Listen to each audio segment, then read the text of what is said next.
នេហាលើលោកនេះជាអ្វីទៅ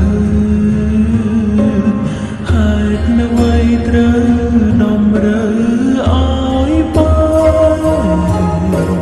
ទេវតាចាំមកម្ដេចលោកបាត់ភ្នែក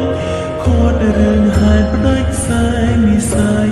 ស្នេហ៍ពិន